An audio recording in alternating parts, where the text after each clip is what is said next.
Good evening, radio listeners, and welcome back to another installment of the Sleepytime Radio Show. I hope that these nightly episodes are helping somebody out there get ready for sleeping. I like to imagine all of you sitting by your fires, relaxing after dinner, enjoying the latest news from our little mountain hamlet with a glass of cognac. I do think about whether anyone out there is listening, of course, though I know people do, because people come up and tell me all the time. Like Susie Latimer, a newlywed who moved to Asbury recently with her husband Tommy, who works up at the factory in Welland Pond, and she said that she listens to the show so she can get to know this community better. If you see Susie around, please give her a warm welcome to Asbury on behalf of everyone. And if you're listening right now, Susie, thanks for the gardening advice. Why, I think I must have a good number of regular listeners out there in Asbury, and something somebody told me recently, which just about knocked my socks off, was that my little radio frequency could potentially be heard much further than Asbury, further even than Stony Brook. In fact, somebody could be listening in all the way from Ohio or Texas or even New York City. So if anyone across America is listening now, I'd like to tell you a little bit more about my hometown, Asbury, Washington. The main street is lined with gleaming windows and clean sidewalks, and it's always bustling with children playing and motor cars zipping by, housewives on errands and young men marching around. Right in the middle of Asbury is Bob's General Store, where you'll find groceries and fresh produce and just about anything else you might need. Bob can get it for you with a quick phone call, and he's got the best prices anywhere. Also on Main Street are Little Putty Tailors, where I have my sewing done, and the city government building, where my wife, the first female mayor of Asbury, stamps all of her forms and fights to make our town even more beautiful. Asbury has a population size of roughly 3,000 people, and I can't say I know every single one of them, but I'm working on it. Nearby are the gorgeous Cascade Mountains, and just a quick auto trip will take you to the best hiking on all of America.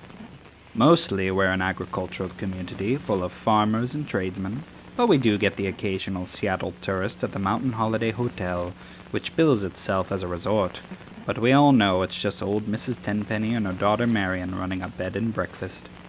Now that you know a little bit about Asbury, I can talk about the goings-on. That's right, it's time for news.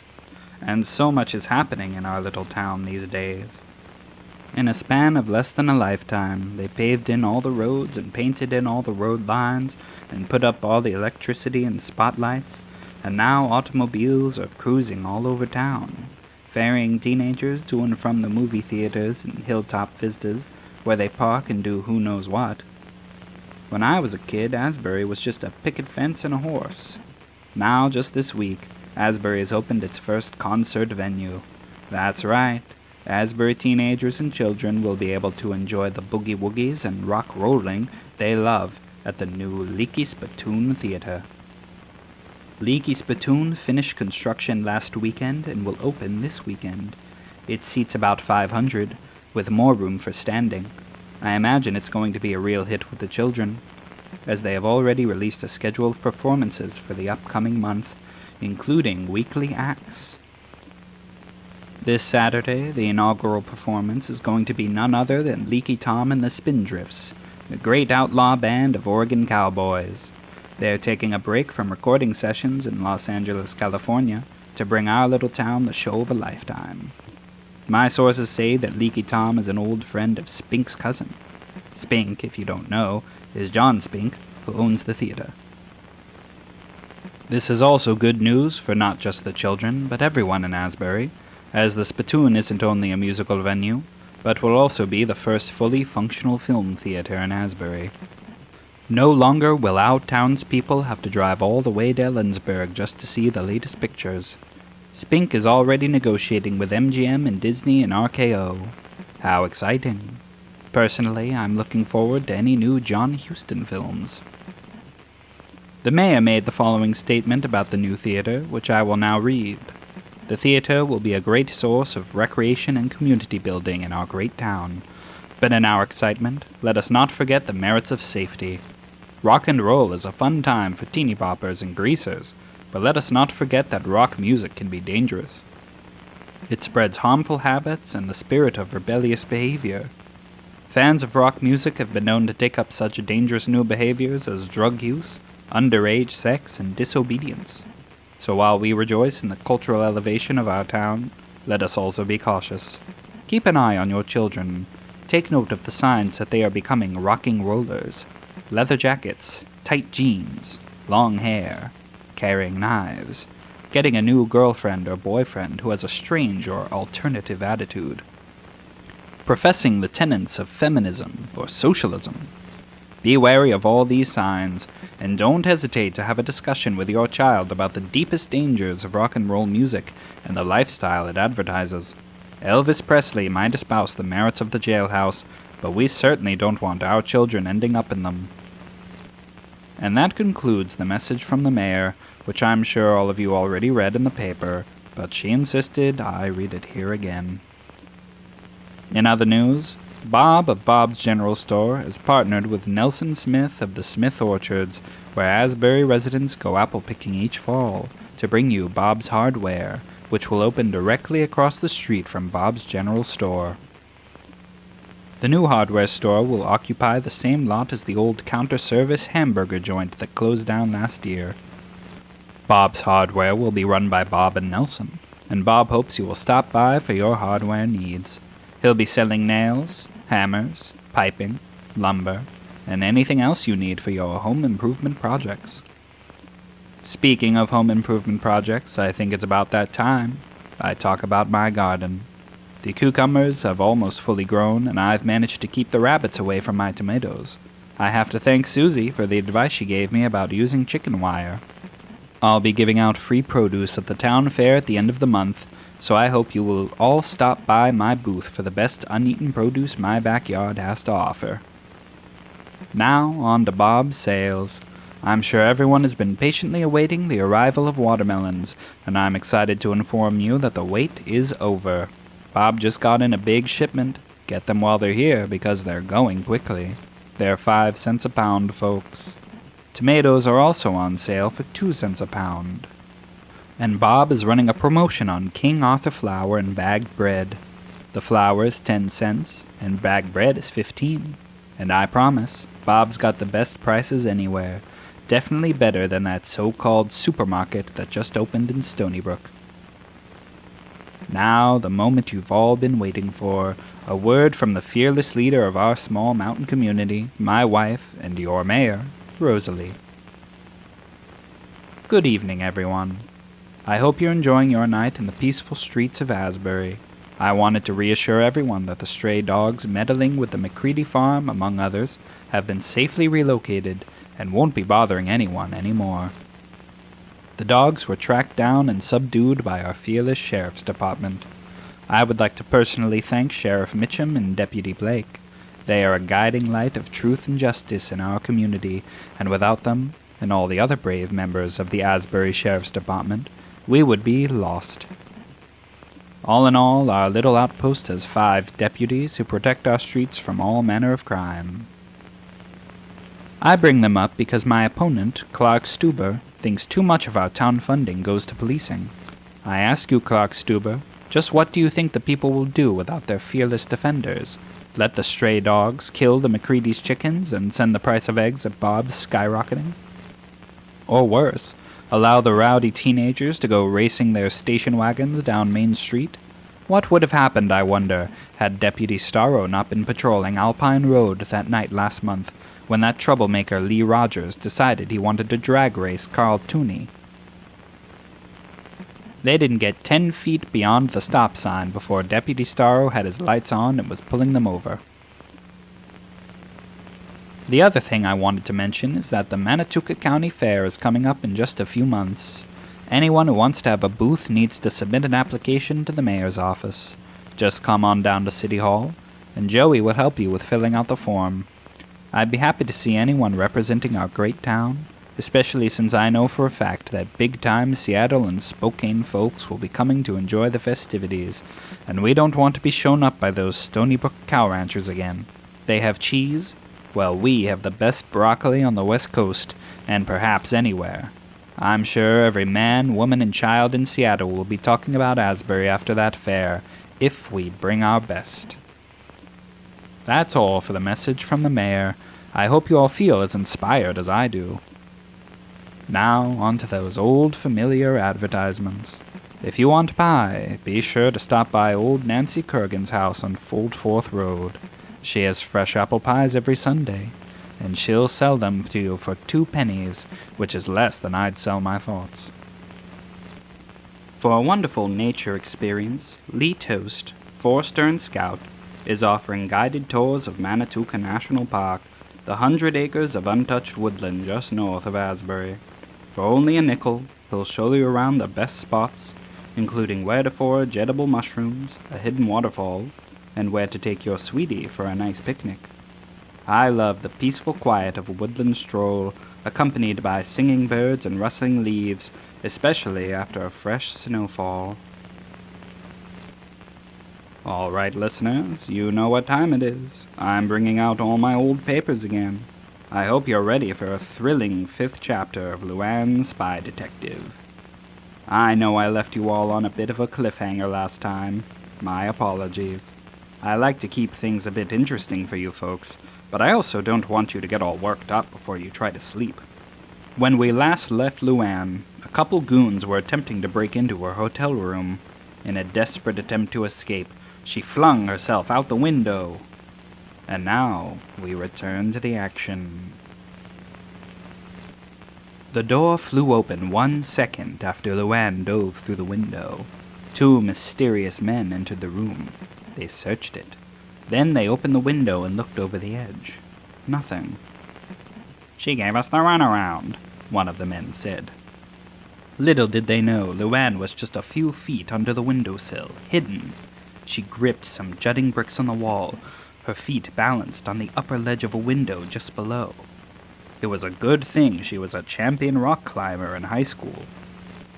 She scrambled down the wall, careful not to make too much noise, and then dropped the remaining 15 feet into the bushes. Still brushing herself off, she pulled open the passenger side door and climbed in beside Cardinal. "Drive," she said. They sped away. "What took you so long?" Cardinal asked. "I had to lose a few goons," Luanne said. "Red Butterfly's men?" Luanne shrugged. "Who knows? Where are you taking me?" "Safe house," Cardinal answered. Luanne checked the rear views, but it didn't seem they were being followed. "How long have you been operating this area?" Luanne asked. "My whole career," Cardinal said. "Started off undercover, busting drugs, prostitution. Then I was recruited." Cardinal cracked his neck.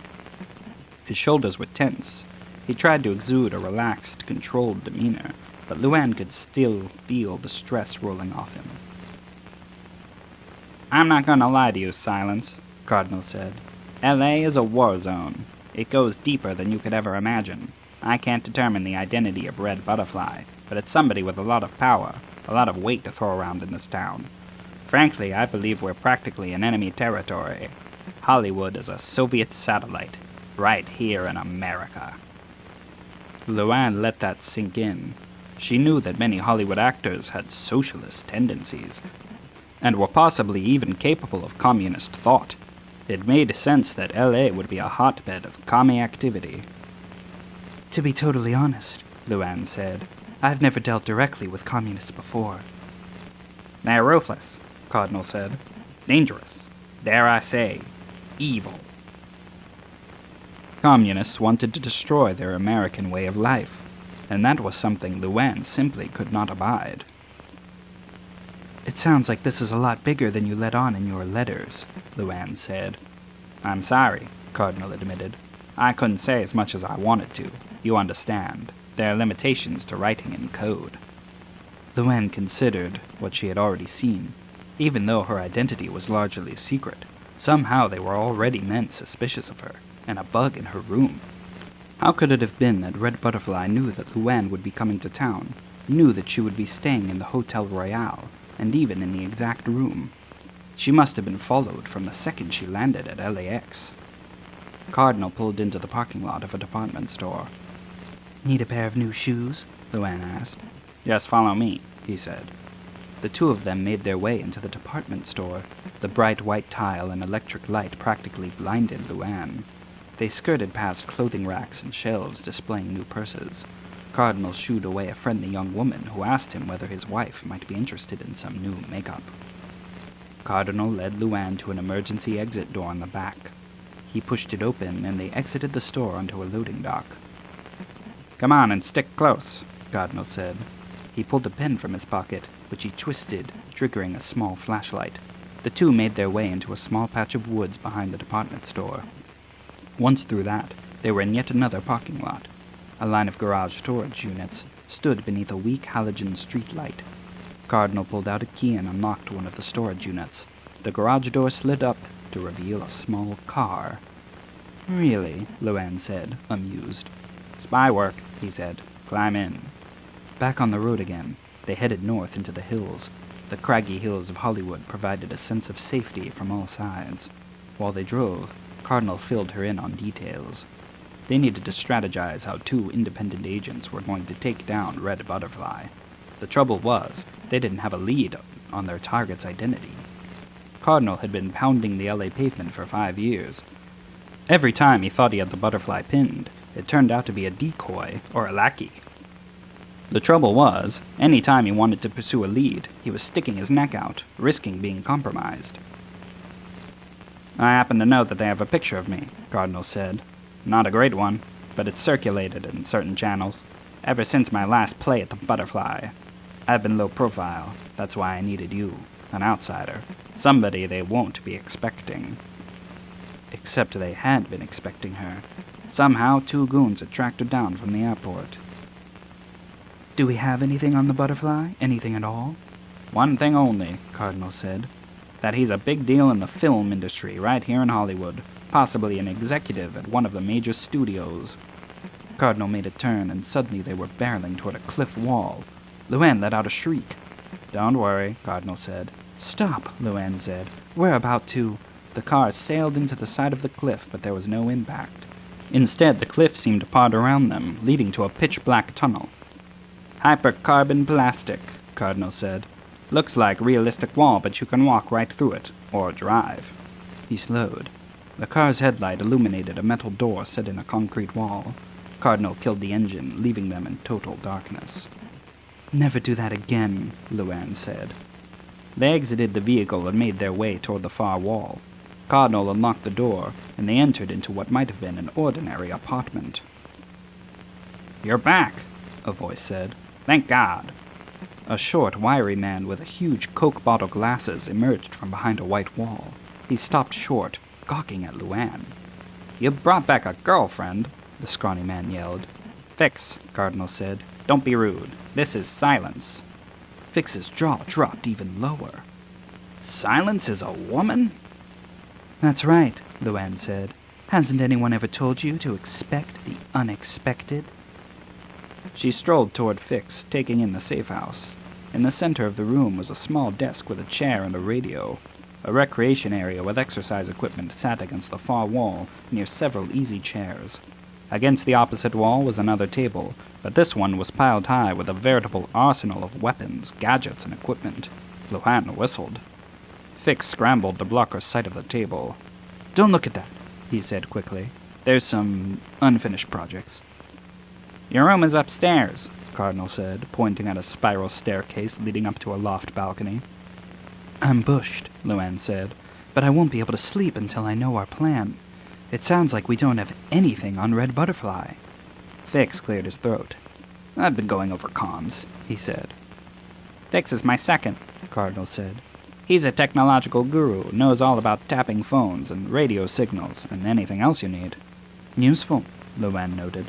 "As I was saying," Fix said, "I've been keeping my ear to the ground, trying to butt my head into private conversations."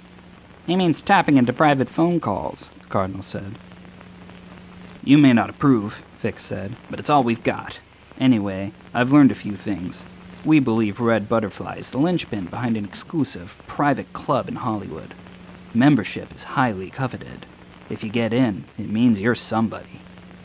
"And what makes you think this club is associated with Butterfly?" Luanne asked. "Any time we've gotten a lead about Red Butterfly, they were connected with this club," Cardinal interjected. "It seems logical to assume that it must be associated with his organization." "Even if he doesn't own the club," Fix said, "he's got to be involved somehow, possibly a major player." "All right," Luanne said. "So in order to find Red Butterfly, we may need to get into this club. Sounds easy enough."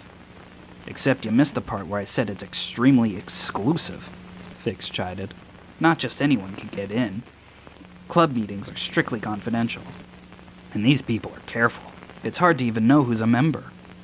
Luanne cupped her chin, thinking. "This is why you're here," Cardinal said. "I can't do it. They know my face. But you, they don't know you. You can pose as a fresh face." Luanne crossed her arms. "You want me to infiltrate this club?" She shook her head. "How exactly would I do that? You said it's exclusive to Hollywood elite." "Hollywood players," Cardinal said. "This club, it's where deals are made. It's where producers meet actors and actresses. Up-and-coming actors are often invited to join the club or attend events." Luanne's eyes grew wide. "You're not suggesting—" "Oh, yes, I am," he said. "You're going to become the next Hollywood starlet. You'll infiltrate the film industry, posing as an actress, and you're going to get invited into that club." I hope you enjoyed the thrilling 5th chapter of Luanne, Spy Detective. I'm pretty proud of the twists and turns I've come up with, if I may say so myself. Anyway, that pretty much does it for our show. As always, I'll send you off with a final, direct message from me to you. Never forget to listen to rock music with care, because you never know how it might influence you. Check under your bed for communist listening devices, and never insult Dwight Eisenhower in your living room. Always take a long hike if you can, and a short walk if you must. Never fail to appreciate the highest peaks of nature, but don't let the peaks distract you from the smallest leaves right in front of you. As always, vote Rosalie for mayor, and not Clark Stuber. And, if I may be so bold to say so, treat yourself to a Nancy Corrigan pie. You've got one life to live, so why live it without pie? All right, listeners, that's all I have for you this evening.